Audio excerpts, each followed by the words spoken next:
Romans, countrymen, lend me your ear. Do you long for a good spiritual read? Or for literature that not only feeds the mind, but nourishes the soul as well? Do you want to be inspired, feel positive and hopeful about life? Then read The Wind Hover, the official magazine of the Jesuits in the Philippines. Written by Jesuits and their lay partners, The Wind Hover features real stories about the Jesuits and their various ministries. Be inspired. Be blessed. Subscribe to The Wind Hover. For inquiries, call the Philippine Jesuit Aid Association at telephone numbers 426-6001, locals 4890 or 4892. Once again, Philippine Jesuit Aid Association, telephone numbers 426-6001, locals 4890 or 4892. Kaibigan, alam mo na ba kung anong dapat gawin upang iwasan at sugpuin ang COVID-19? Iwasang hawakan ng bibig, mata at ilong. Laging maghugas ng kamay gamit ang sabon at tubig sa loob ng 20 segundo. Linisin ang mga bagay na palaging hinahawakan. Kumain ng balanse at masusustansyang pagkain. Matulog ng sapat, huwag magpupuyat. Stay home. Sa wastong pag-iingat, ang virus hindi kakalat. COVID-19, kayang-kaya nating tapusin. We are now on YouTube. Watch all of our live episodes plus exclusive content in our channel at radyo-katipunan FM. Don't forget to click subscribe and hit the bell to get the latest updates. Radyo-Katipunan. News, insights, inspiration. Radyo-Katipunan. Down from the hill and down to the world. Radyo-Katipunan. The voice of the Blue Eagle. Jescom Music Ministry, your daily dose of inspiration. Follow jescom.ph on Spotify and Jescom Music on YouTube. We are also on iTunes and Deezer. Radyo-Katipunan, 87.9 FM. And there was another drive-by shooting. The fire we reported at the fire hall is still burning out. Do you sometimes feel confused or lost in the complications and complexities of life? Do you feel drained, listless, or exhausted from the daily burdens and responsibilities? Why not seek our campus ministers on air every Tuesday from 2 to 3 in the afternoon? Listen to our counselors from the Loyola School's Campus Ministry Office as they ground our lives in our faith, in our school's spiritual tradition. Campus Ministers on Air. Be guided, be inspired, be blessed. Listen to our Campus Ministers on Air. Hello mga katipuneros. This is Father Ro Atilano SJ. Listen to our serving of stories that will inspire you and keep you going. Kaya tara na at nasapin ang masarap na timpla ng buhay. Welcome po kayo sa The Parable Cafe every Tuesdays at 3:30 p.m. only here on radyo-katipunan 87.9. Bahala sa iyo, kaibigan ko. Getting reliable health information about the COVID-19 outbreak can be a lifesaver. If you are not certain about what you see on social media about the coronavirus, do not share it or like it. Do some fact-checking by cross-checking sources or by visiting the World Health Organization's website. If it's proven to be false, don't hesitate to let people know by commenting and adding the source. During the COVID-19 outbreak, only trust official information sources and credible media outlets. Do not share unverified information. This is a message from UNESCO. Radyo-Katipunan. News, insights, inspiration. Radyo-Katipunan. Down from the hill and down to the world. Radyo-Katipunan. The voice of the Blue Eagle.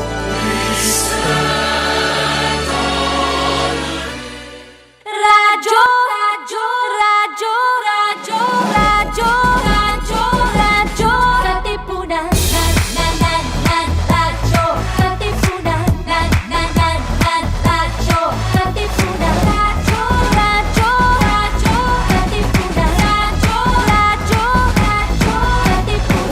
OFW Eagle kami, di mapipigil sa pagbabalitang tumpa at tama. Buhay atenista, sa loob sa labas ng eskwela, ating ibibida lahat ng pera. Radyo, radyo, katipunan. Radyo, radyo, radyo, katipunan. Radyo, radyo, katipunan. Radyo, katipunan. Kawal ni Ignacio, katipunero sugo. Todo sa kayod, tulong at tulong. Ipagka Blue Eagle, galing giting at tigil. Blue and white, one big fight. Radyo, radyo, radyo, katipunan. Radyo, radyo, radyo, katipunan. Radyo, radyo, katipunan. Radyo, katipunan. Radyo, radyo, katipunan.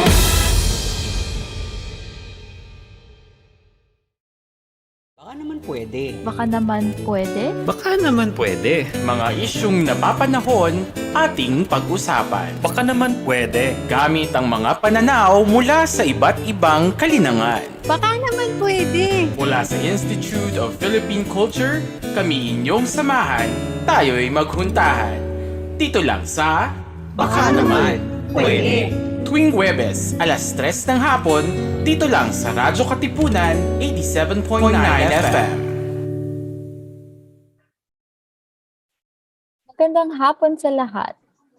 Nakikinig kayo sa Baka Naman Pwede, isang programa ng Institute of Philippine Culture at ng Radyo Katipunan na naglalayang mapagnilaya gamit ang lente ng Arhatang Lipunan o Social Sciences ang mga napapanahong usapin. Nais din nating mapag-usapan ang mga bagay na baka naman pwedeng tignan muli, pag-ukulan ng pansin at aksyonan. Ako po si Trixie Beato at ako ang magiging host ninyo para sa hapong ito. Kamusta po kayong lahat? Feel free to share the live stream at itag ang inyong mga kaibigan at pamilya para manood ng episode natin ngayong hapon. Last week, nakasama natin, nakaisat ang Baka Naman Pwede sa International Human Rights Day kasama sina Dr. Aurora Parong ng Amnesty International at si Attorney Amparita Santa Maria ng Ateneo Human Rights Center. Napag-usapan ang iba't ibang topic tulad ng kahalagahan ng human rights at kung bakit minsan negative ang mga perception ng mga tao dito at paano ito mababago. Kung gusto niyong balikan ang kwentuhang ito, mahahanap ito sa Facebook page ng Radyo Katipunan at Institute of Philippine Culture. This week's episode is entitled Booster Shots, Local Health Facilities Vaccination Efforts. Dahil gusto namin mapag-usapan ang COVID-19 booster shots at ang efforts ng mga local health facilities for vaccination. So very interesting at very timely ang topic na to since marami-raming usapin ngayon tungkol sa booster shots at kung nakatulong ba ito. So, pag-usapan natin, pagkwentuhan po natin today. We will be joined by Dr. Rachel Basa from the Caloocan Health Department. Sa ating mga viewers sa Facebook, maaari kayong maging bahagi ng kwentuhan na ito. Feel free to leave comments and questions during the discussion and we will be reading them during the Q&A portion. So, hindi ko na patatagalin pa, please allow me to introduce our guest for this afternoon. Si Dr. Rachel Basa ay nagtapos ng BS Psychology sa University of Santo Tomas at dito rin siya nagtapos ng kanyang Doctor of Medicine degree. Si Dr. Basa ay meron ring Master of Arts in Development Management mula sa Asian Institute of Management. Siya ay kasalukuyang Medical Officer 4 ng Caloocan Health Department. So magandang hapon po, Dr. Basa. Thank you po for joining us this afternoon. Good AM, Miss Trixie. It's always a good AM here in Caloocan and in the whole Philippines. You'd be surprised, baka sabihin mo, bakit AM? It's already the afternoon because that's how we always look at our day, the whole day here in Caloocan City. And thank you for having me. So thank you po sa pagpapaunlak sa aming imbitasyon and for joining us. So kamusta po kayo, Doc? What keeps you busy these days? I'm sure busy po kayo. We are very busy the past 2 days na dahil tayo ay may National Vaccination Days Part 2 na participate ang National Capital Region kahit pa naka-achieve na ng herd immunity or 70% of the target population ng ating rehiyon. Dahil sa unang National Vaccination Days, or part 1, nakapag-contribute ng malaki ang Metro Manila at umaasa tayo na patuloy pa rin tayo makakapag-contribute ng sa gayon, all 130 million Filipinos sa buong bansa ay mababakunahan once and for all. Po, actually, upcoming na nga po yung National Vaccination Days Part 2. So, actually, sa ating mga viewers, kung hindi pa kayo bakunado at di pa kayo registered, it's your reminder. Ang episode natin yung iyong reminder para mag-register at mabakunahan na para po protektado po tayo sa COVID-19. So, Doc, I'm sure, very hot topic ang COVID-19 on the minds of everyone. So bilang panimula sa ating episode, baka naman pwedeng kwentuhan niyo po kami. Kamusta po ang naging COVID-19 experience sa Caloocan City? It was a learning experience to say the least. We learned along with everyone else, and it was very challenging both for the health sector, the economic sector, and they have to understand that these two always come together. We cannot sacrifice one for the other. Otherwise, mafe-fail din yung kalidad ng pamumuhay ng ating mga mamamayan. So dahil dito, one of the initial challenges that we had to face was a lot of resistance and fear, even among the health workers. So we have to remind them, na ito yung calling natin at sinumpaan natin. Hindi lang dito sa paghahanap buhay sa gobyerno, kung hindi nung nakakuha tayo ng mga lisensya natin, we signed up for this and now's the time na kailangan tayo ng bansa para mag-respond. Maliban pa doon, we had to give all the assurance na poproteksyonan sila ng ating lungsod with all the personal protective equipments. And mind you, Trixie, at that time, there was shortage sa mga PPEs not just in the country but in the whole world. So, kailangan maaga ma-procure, ma-secure ang mga PPEs nang sa gayon mas maging confident na pumasok ang ating healthcare workers at mag-provide ng service para sa taong bayan. And then secondly, there was also the stigma against COVID-19 because not very many understood what it was. And rightfully so because tayo naman talaga natatakot tayo sa mga bagay na hindi natin naiintindihan. It was only after a couple of months until 6 months after na nagkaroon na tayo ng some sort of idea how to deal with it, how bad it could get, and how easily it could be transmitted. And after naman nun, we had to temper that with the sobrang lakas ng loob of so many people because after going hungry, and again, understandably so, after so many people went hungry, ang ginusto na nila magtrabaho at the expense ng hindi pagsusunod sa health protocols or hindi pag-wear ng mga protective equipments. So all of those things you had to face initially, and the only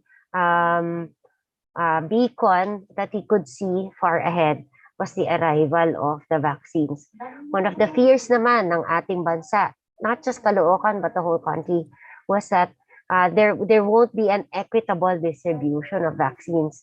We expected and we would understand if the first world countries would take all the available vaccines sa umpisa at baka walang maiwan na mga bakuna para sa mga bansang developing countries kagaya natin.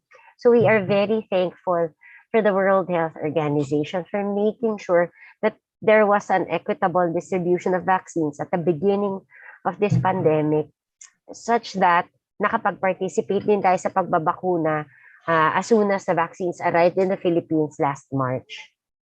Ayun. So, actually, papaisip po ako sa sharing niyo, Doc, na grabe nga, no, parang it doesn't feel, parang nakakapagod and it parang nafe-feel po, syempre, yung the length of time since this whole pandemic has started, pero at the same time parang hindi ko rin na-feel na nga last year iba yung mga conversations, parang last year nagsisimula pa lang yung mga conversations about vaccines, kung kailan, tapos until yun March dumating yung mga vaccines, and nagsimula na yung vaccination program. So, actually, dami din yung pong mga kwento na parang very, I think, resonant sa mga conversations that we've also had here sa Institute of Philippine Culture na, syempre, at a certain point, parang napagod na rin po yung mga ating kababayan sa mga lockdown. So, syempre, yung naging priority talaga ay magtrabaho kasi syempre mahirap din po magutom. So, tama po kayo na the vaccines really served as parang a beacon na parang okay, this is a step closer sa return to normal or yung new normal, ika nga nila. So, nabanggit niyo po yung pagtulong po ng World Health Organization sa pag-distribute po ng vaccine starting when they arrived last March. So, ano po yung mga naging notable experiences ng city in terms of yung COVID-19 vaccination drives? So, may mga challenges po ba kayo in implementing this? A lot of challenges, Trixie. But thankfully, we're able to overcome almost all, if not all of them. So one of the initial challenges that we faced was, as is the case in many cities and regions, the issue of human resource. I keep going back to the fact that we for so long, we've been sending nurses, doctors abroad, and now the time came when we need them the most, and they're nowhere to be found because they're serving another country or another nation. And it's tough, even if people say there's still a surplus of nurses around. What we need are not just yung nurses with a degree, but nurses with experience, and these nurses are all abroad. But nonetheless, we will do with what we have. We will try to achieve the targets given the limited resources. But there's that, the limitation of human resource, and also the limitation of vaccines in terms of availability. Doesn't matter how rich you are or how poor you are. There's a set of allocated vaccines for every city, and we will have to make do with that. The irony of it is that initially, when there was very little uptake or demand for the vaccines, there were a lot given to the cities, and we were even being pressured to dispense all of them, otherwise they would get expired. But then when we started rolling out and there was increasing demand, that's the time when there was a low delivery of vaccines to the country. And so we had to face the wrath of everyone whom we convinced to get vaccinated. And as soon as they went to our vaccination sites, there were very few to be distributed. So you can imagine the PR nightmare of that on the management perspective. But I always say, let's put ourselves in the shoes of our frontliners, our healthcare workers who are actually there facing the client or the patient. It's way harder. It's so easy when you do call center because it's not face to face.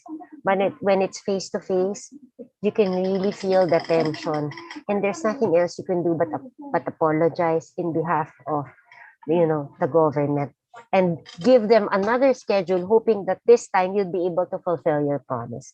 So those are the two major challenges that we had to face, and thankfully, in terms of human resource, it's really a whole of society, whole of nation approach. There were many volunteers whom I was very surprised to find that they would actually volunteer, and it's out of the goodness of their hearts. For example, the Philippine Dental Association Caloocan chapter went and saw me and spoke with me and said, because we gave them the vaccines for free, the vaccines enabled them to start again their private practice and earn again. And in return, because they know that it's not so much money that's the issue, it's really warm bodies that we needed.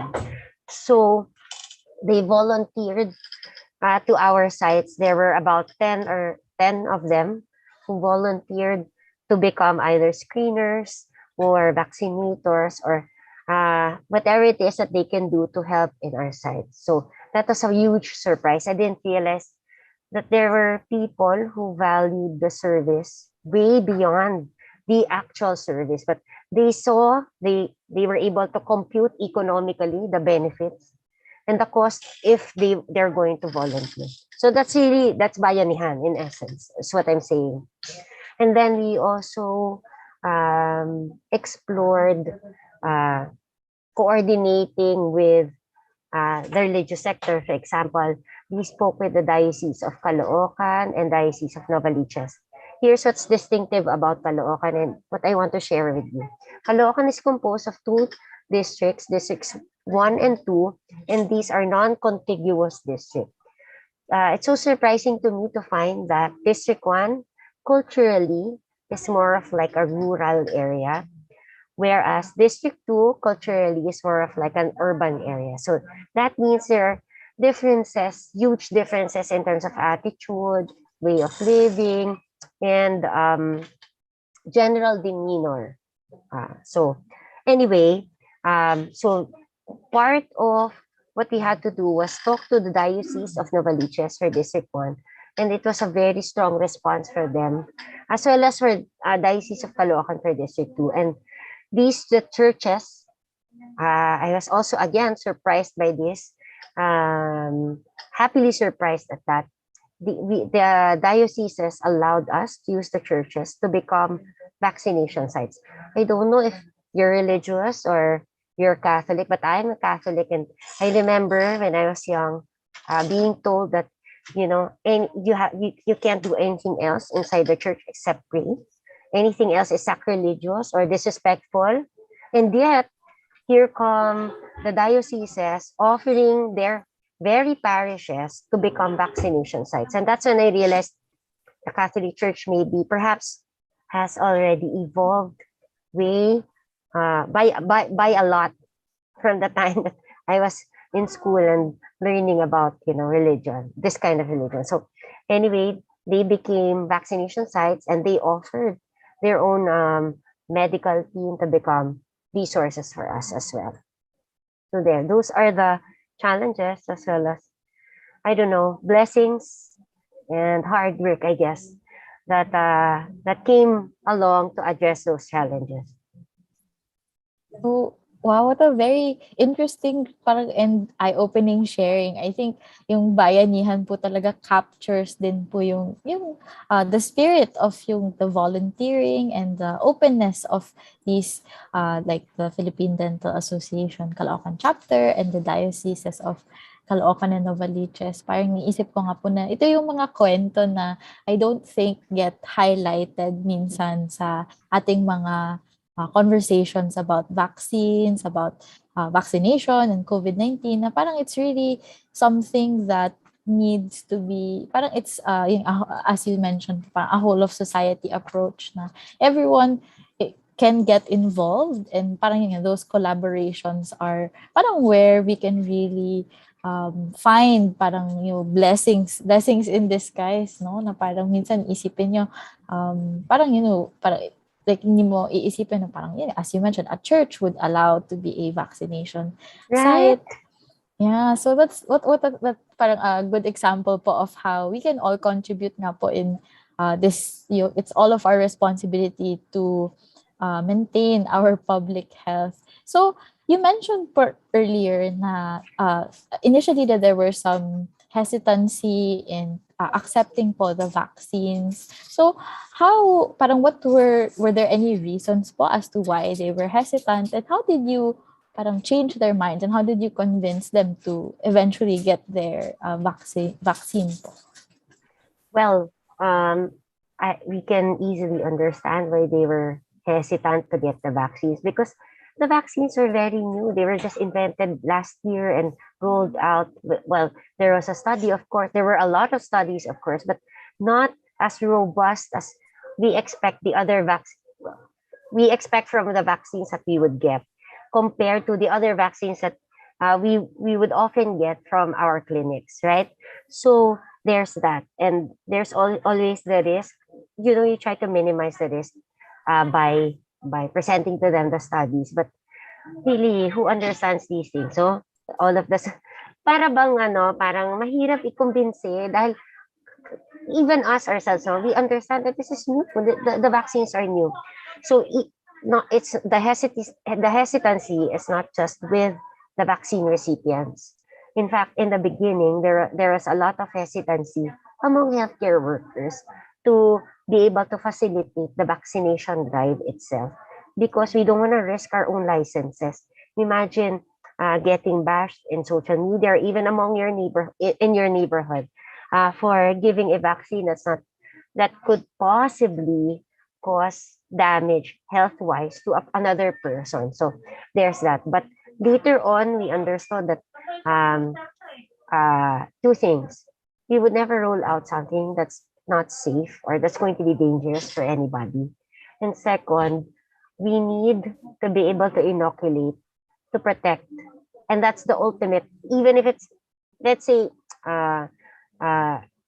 desperate times call for desperate measures. And it was a desperate time for all of us with the pandemic. So we needed to try everything that we could so that we can protect ourselves. And we can always, and again, relying on the fact that there were already studies, albeit few, that could back up the efficacy of the vaccines. There's that. And then there's understanding. Again, we go back to the social and cultural background of each area.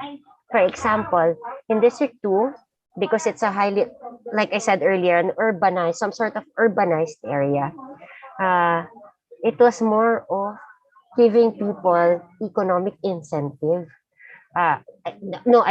Incentive economically so that they will avail of the vaccine. By that I mean it was required or some sort of advocated by the companies, the industries in Caloocan, that all their workers go get vaccinated.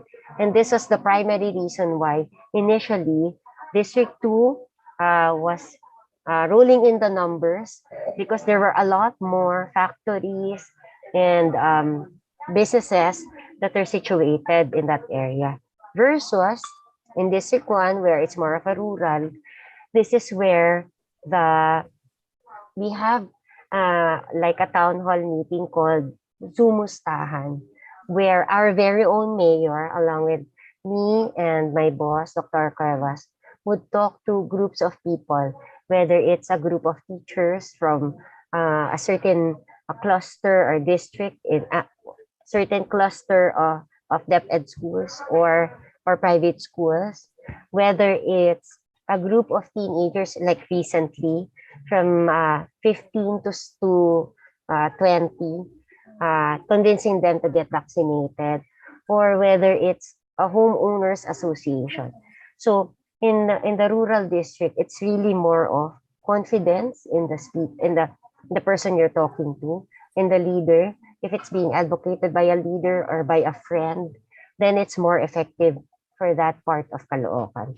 So you can see the dichotomy, the difference, and the differences in approach and how effective these can be when applied, as long as you know and understand the nature and culture of the people living there. It's a very parang interesting answer po siya, especially if you look at it nga po from a parang social science lens, no? Parang parang really rooting your efforts, parang these health efforts in parang parang the societal cultural context. These things don't exist nga po in a vacuum. And parang I think I do see parang mga similar messaging nga po, let's say sometimes sa mga sa Department of Health, siyempre mas yun yung nakikita ko po na parang parang bakunahan ka para hindi ganun kataas yung hospital bills mo, parang mas madaling mabakunahan versus ma-hospital, ganun. So I guess it's really just being able to tailor nga po the message dun sa parang the groups that you are talking to, and that's parang I think a message na, again, I'm not sure if a lot of people are able to appreciate parang just how tailored these things nga po have to be to the groups of people that we serve po. So Meron po bang, was there a, so you mentioned po, yun nga po, parang for the urban, parang the more, parang urban area, it's, yun nga, parang incentivizing, or at least parang tying it to yung the economic advantages of getting vaccinated. So, and for the rural side, parang mas confidence po in the parang vaccine champions, and I guess, Yeah. so are there other, parang were there other parang strategies, or were there other parang specific messages that you had to parang focus on in the area, in these areas po? Well, the specific messages would have to target the specific categories or priority groups, because remember, the rollout of the country was done in such a way that it was a phased approach. Like first, we would target the healthcare workers, and then only then did we target the senior citizens, and then after, the people with comorbidities, and then so on and so forth. So initially, all of the publication materials were centered towards like all the senior citizens should get their vaccines, how to get their vaccines, how easy it was. It's not just why you should get the vaccines, but how the experience is going to be when you go to a vaccination site. Remember that from a business perspective, it's not just how good your product is. It's also the whole customer experience from the time your customer tries to buy the product and up to the after sales services. So we had to focus on all of those things for the senior citizens, because as it turns out, they were the most tricky and the most difficult to convince in a way. On one hand, you understand that because they have a hard time ambulating, they have a hard time hearing, and all of those things. On the other hand, they would often listen to the most unlikely people, like their comares, their compares. They don't just automatically believe in medical experts. They don't care if you're a doctor, but they would care if you're a daughter of their friend. It's more like that. So there's also that. That's why there was a Zumustahan specifically for seniors who are, for example, seniors who are homeowners association members versus seniors who are members of Couples for Christ or Handmaids for Christ. And then there's a specific Zumustahan specific for a certain group of seniors because they would believe their peers. You'd be surprised. They're very much like teenagers, that they listen more to their peers rather than to experts. So there's that. So the rollout in our city mirrored the rollout of the country in terms of prioritization or prioritization of categories. And then the messaging centered on that. But as soon as the government released a statement saying that no one would be able to go out or would be able to work if they weren't vaccinated. And this is one of the most challenging aspects, Trixie, that I experienced. We weren't given a heads up that they were going to do that. And so at that time, it was soon or right before the lockdown, and the vaccination drive was kind of dwindling. So maybe that's why the government said they would release that statement saying no one would be able to work, go to the movies, or whatever, enjoy any benefit socially. And so people rushed to the vaccination sites and we weren't ready at all. Like at that time, we were just targeting our average target and not the maximum. And then there was a lot of demand from the economic workers in particular. So that was tough, but we had to reassure them that they just needed to come back, and the next time that they would come back, the vaccines would be there. But then the lockdown happened. This was around July or August, and so we needed another strategy, and that was to schedule them through their barangays. Remember, no one could go out at that time except those that are allowed to go to the vaccination sites to get the vaccines. So they needed to get their schedule or appointments with their barangays. And that was another aspect or group that we had to somehow work with. And that's the only way for people to be able to, for us to be able to manage the increase in demand for vaccines.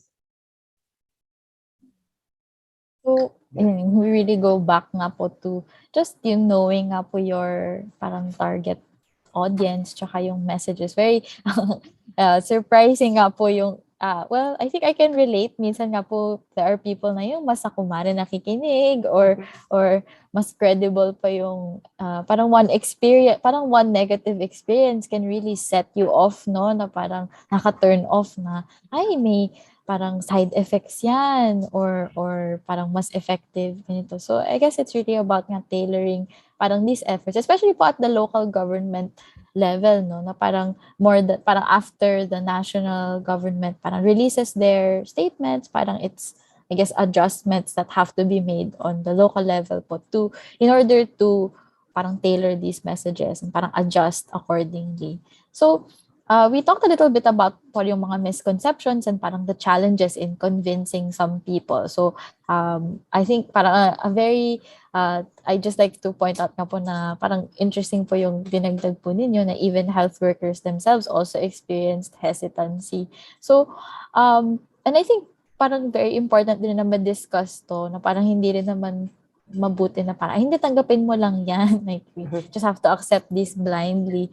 So, understandable din na some people will have parang misconceptions as long as we get to communicate. So, maybe we talked a little bit about why some people can be hesitant. So, parang maybe we can talk po about what are some misconceptions po about vaccines that maybe you'd like to address, parang given, the time na, given that we have the space right now po.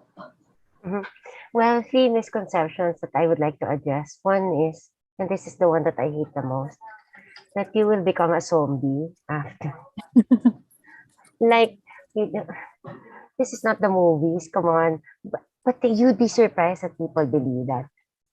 Because, I don't know, they have a wishful thinking that this pandemic will end soon enough. That's the only thing that's helping me understand them more. Those people who believe it, we will become zombies. So that's very outrageous to say the least. Preposterous, absurd, all of those things. But we have to again explain that it will not transform you into anything. In fact, it will add more to your body in terms of the memory of your immune system, the immune cells, so that they can better recognize in the future COVID once and if and when you do get it.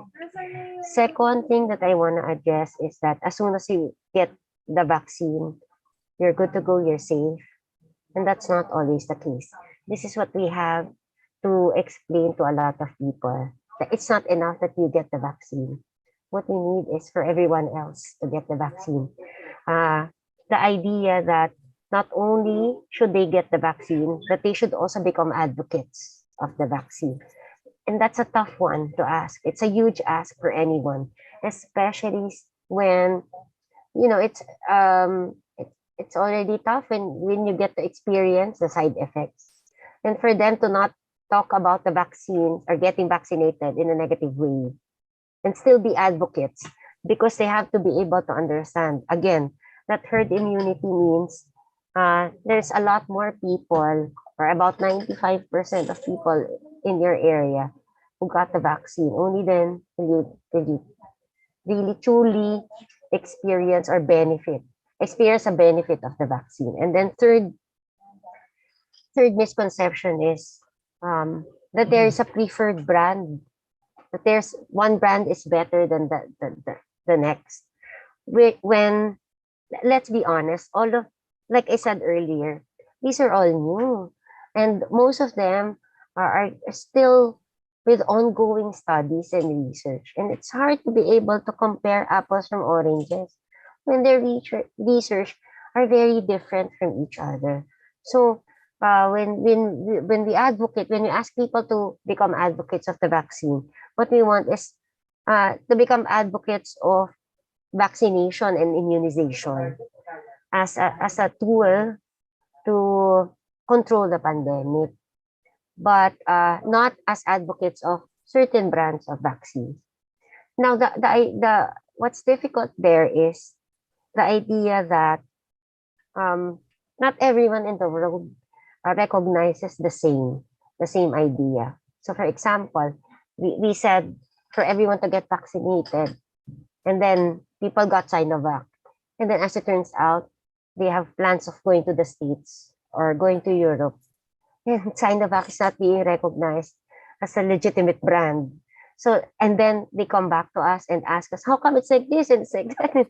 I only said, well, that's the WHO. Maybe you should write to the WHO for your issues and concerns, because I cannot answer, because it's really the WHO's mandate to talk to these countries so that they will also recognize the validity of the vaccines that are being given here in the Philippines. So those are the three misconceptions that I would like to address, and I hope that I was able to address them. Thank you po for that. So to our viewers po, if you have any questions po for Dr. Basa, baka, this is your time. Let's ask. Parang let's talk about it. Baka naman pwedeng, masagot ang inyong mga tanong on air. So, parang I think it really showcases nga po how, parang yun, I know our topic today was actually about booster shots, pero parang how, parang these things parang they don't exist na booster lang pag-uusapan. Siyempre, you have to talk about vaccination, COVID response, and parang how these are tied to larger, parang even an national and even an international scale. I think nabanggit nyo nga po earlier na there was the fear na we wouldn't get enough supply because of the the supply. Parang the supplies here were initially nagkahirapan because of the number of vaccines that were also ordered and purchased by other Western countries. And yun nga, parang tying that to even how some countries don't accept some of the other vaccines that we use here, so that parang that contributes to some hesitancy and some parang wondering, even if pare-pareho lang naman, these vaccines keep us safe.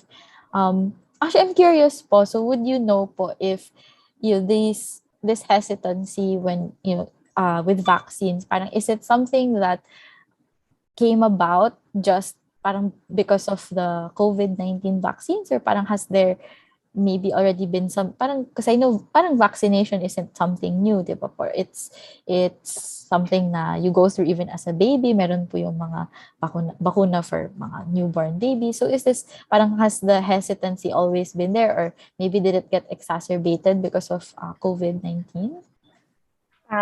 Historically, Jexy, the Philippines has ranked one of fairly high in terms of vaccination rate for babies like newborn and children under 1 year old.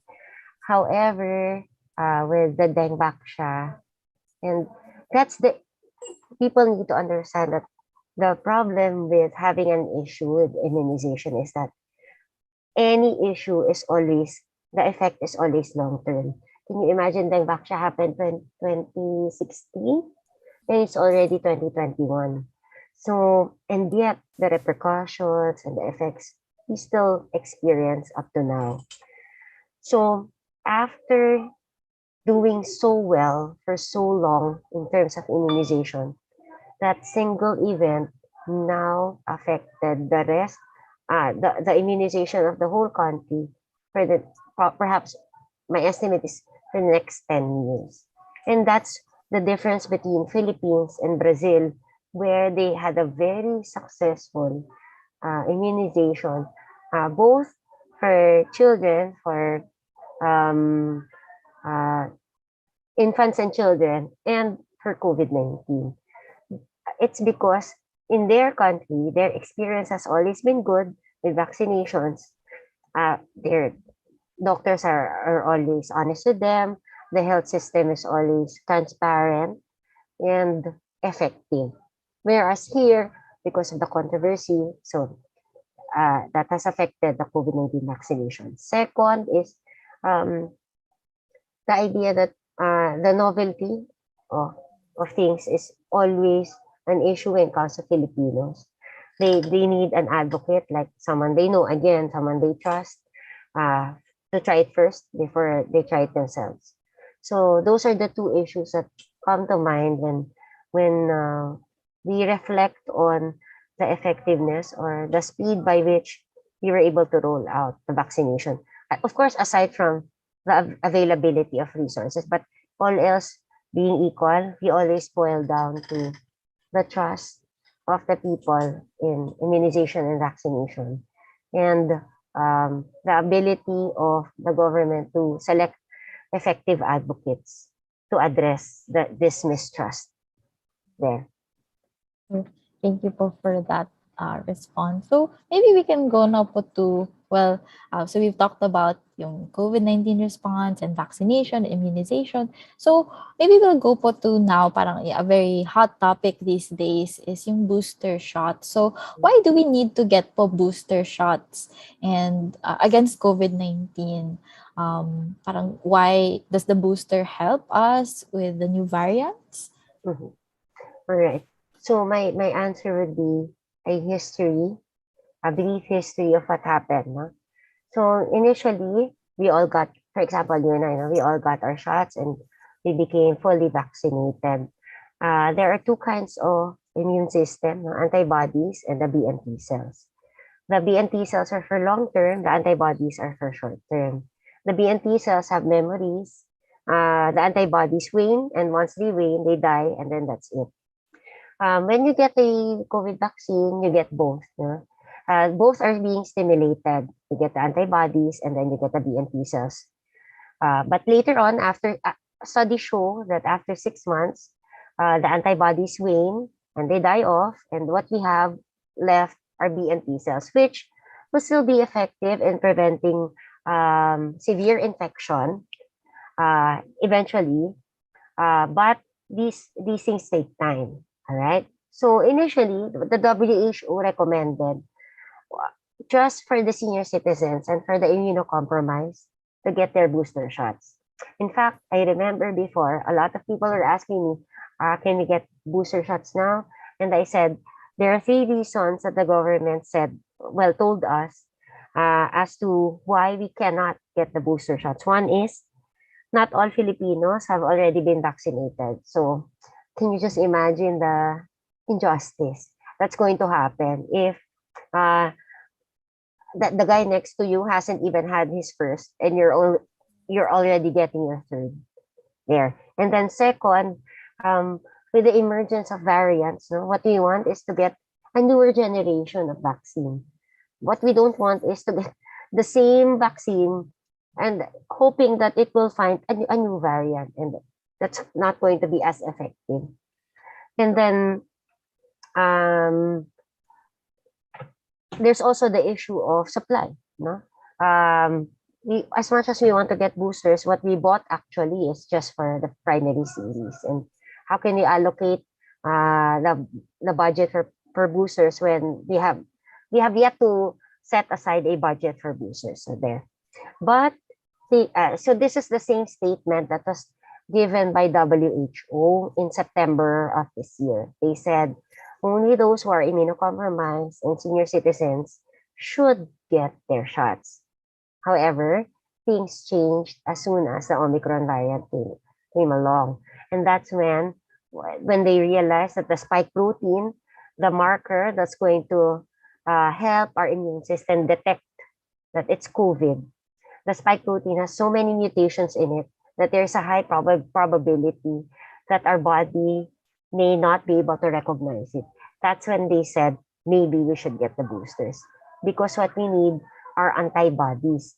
These are the immediate or short-term protection, so that it will afford us enough time so that the B and T cells can also act soon after and create memories, so to be able to fight further the infection.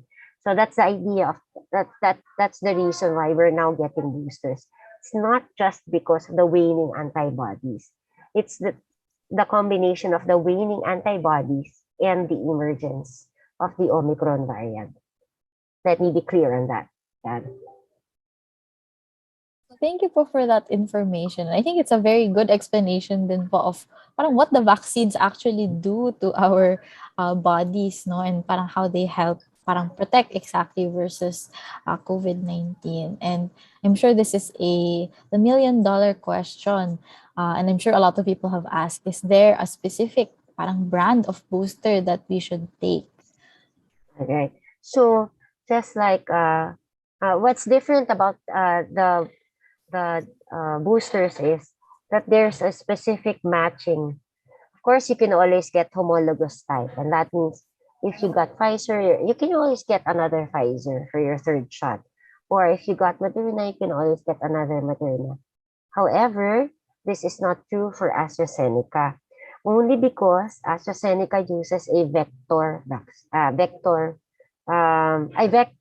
for it to be able to deliver the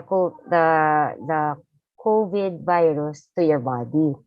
Now, this vector, when you use a vector, there's a tendency for your body to get so used to it that it recognizes it at first glance and then engulfs it right away, not giving the vector enough time to be able to dispense its contents.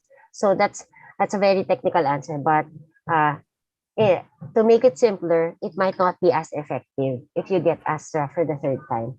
But again, Trixie, this is only applicable for AstraZeneca.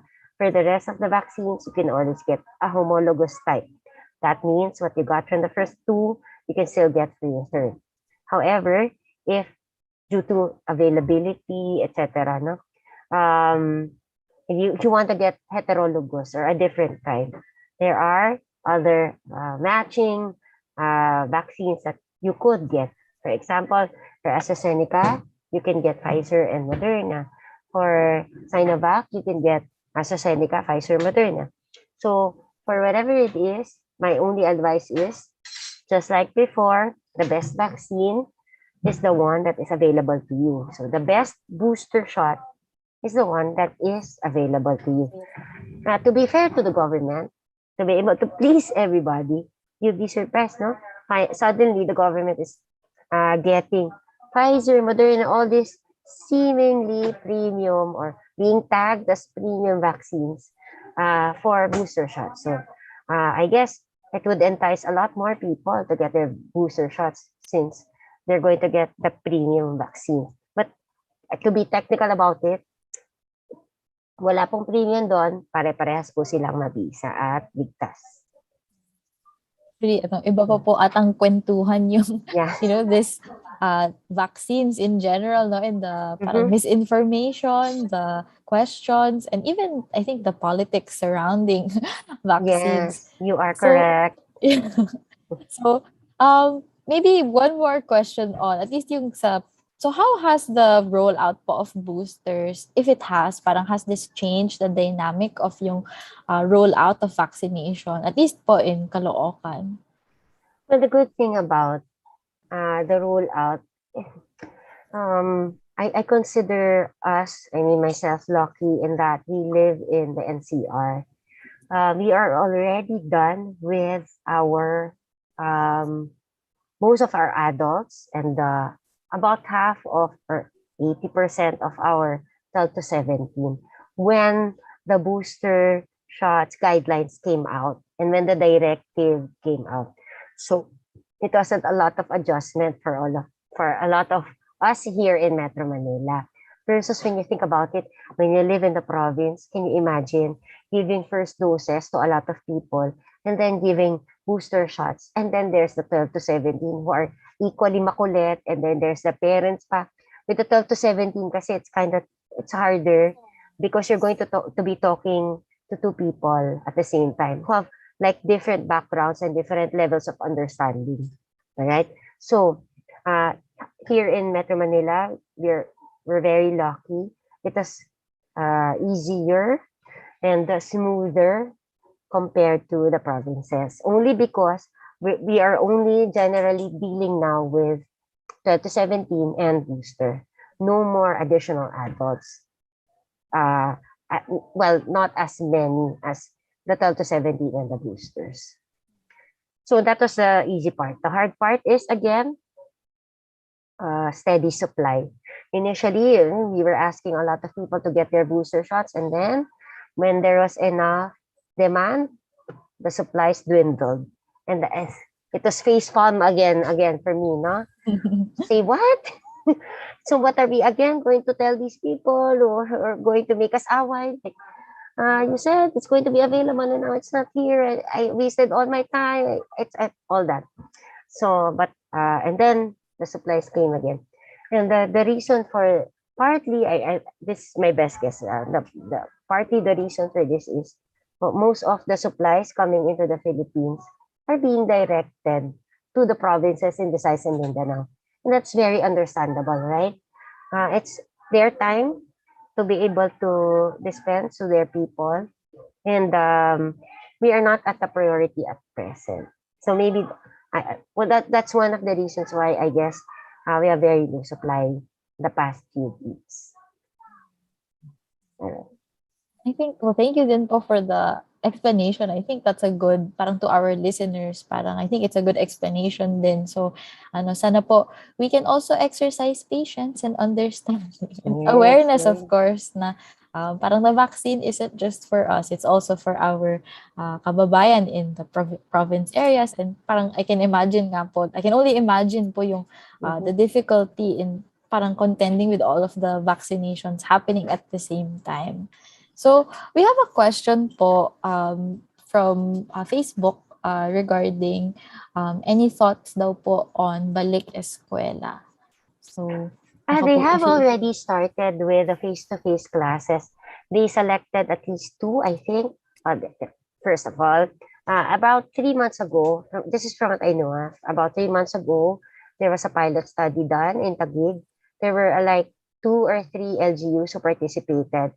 These LGUs are randomly selected. Don't make awa your mayor. I think random lottery talaga. And then of course, they also got the consent of the mayor. So all I remember is Taguig was one of those who participated in the face-to-face trial, and then it slowly rolled out to the rest of the 17 LGUs. I think per LGU they chose like 2 or 3 schools who will participate, and so far it has been also challenging. Number one of the challenges they faced is you'd be surprised, the vaccination status of the teachers. Not all of the teachers actually wanted to get vaccinated. Some of them, or a lot of them, they had a lot of resistance. No, so it's not always when people know better, they do better. Well, in particular for the vaccination, right? No, so there's that. So they had to convince a lot of the teachers to go get vaccinated. They also had a lot they also had to invest in the infrastructure because the seats had to be made such that there would be a plastic barrier between the students. And if you were the teacher, how will you be able to make sure that your voice reaches the end of the room when there's a lot of barriers in between? So there's that. So there's the operational challenges that they face. But so far, from what I know, from the feedback that we've gotten from our own DepEd, it has been successful in that every challenge that they are facing, they're able to surmount or overcome. So again, it shows the resilience and the maparaan of the Filipinos. No? Basta inuto, susundin, gagawin ng paraan. Yan po. Thank you po for that. I think nga po, actually we had an episode po a few weeks ago regarding on a university context po yun. And there are a lot of preparations po and considerations to be made and changes to be made before parang I guess full force. But parang hopefully promising po yung nagiging development sa pagbabalik po sa eskwela, especially since I don't know, parang maybe they're parang interested. We're very thankful po tayo for the data and the information that we're getting.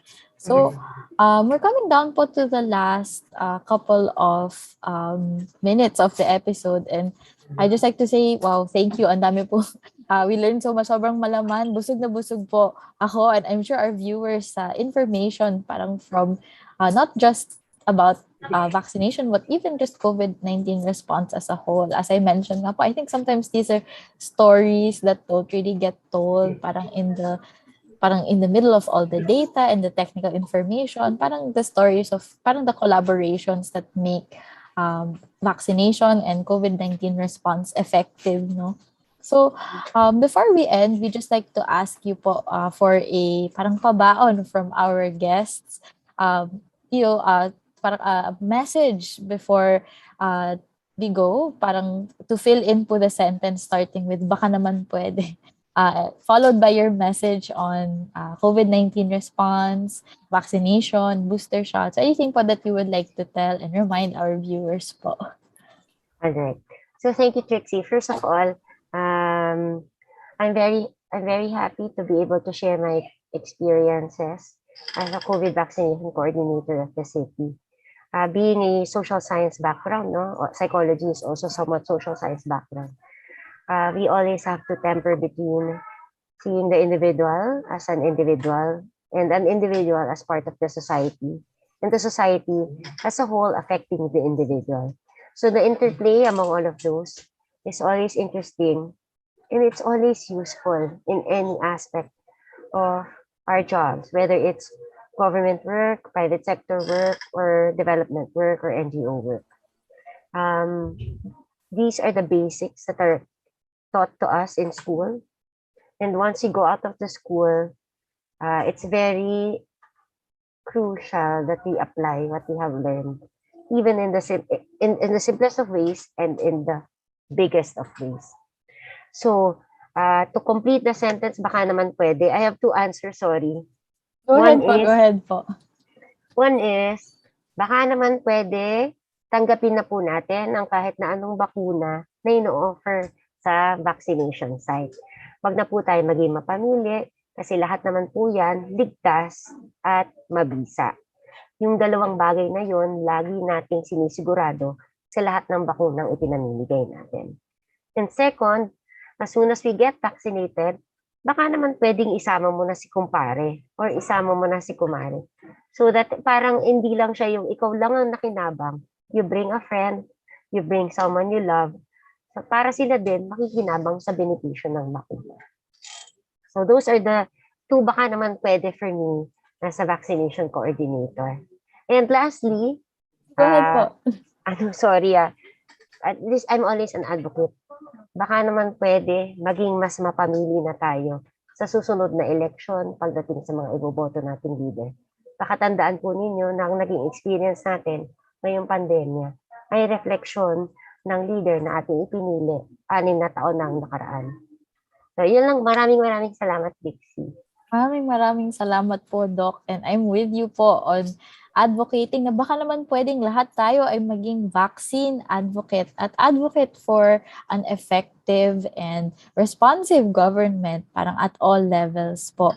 So, dito po nagtatapos ang baka naman pwede for this afternoon. And actually, it's our last episode po of the year. So maraming salamat po ulit to Dr. Basa and the Caloocan Health Department for joining us this afternoon.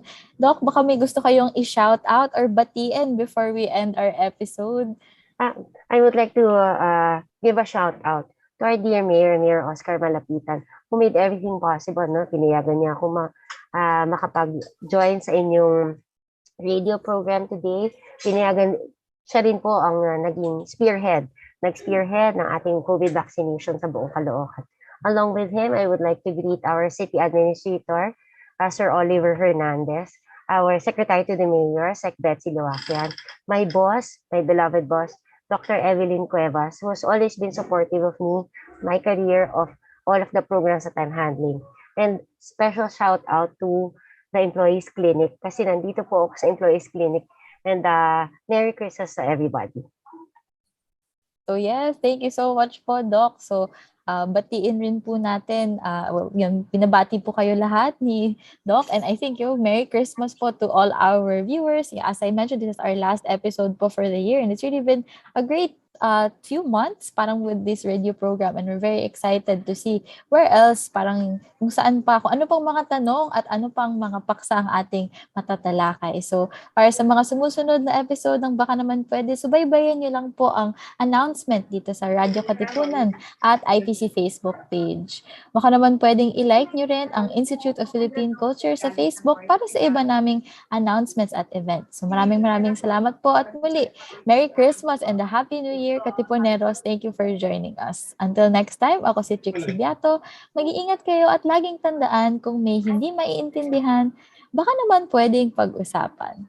Thank you everyone, and ingat po. Baka naman pwede. Baka naman pwede. Baka naman pwede. Mga isyung napapanahon, ating pag-usapan. Baka naman pwede. Gamit ang mga pananaw mula sa iba't ibang kalinangan. Baka naman pwede. Mula sa Institute of Philippine Culture, kami iyong samahan. Tayo'y magpuntahan. Dito lang sa Baka naman pwede. Tuwing Huwebes, alas 3 ng hapon, dito lang sa Radyo Katipunan 87.9 FM. Radyo Katipunan. News, insights, inspiration. Radyo Katipunan. Down from the hill and down to the world. Radyo Katipunan. The voice of the Blue Eagle.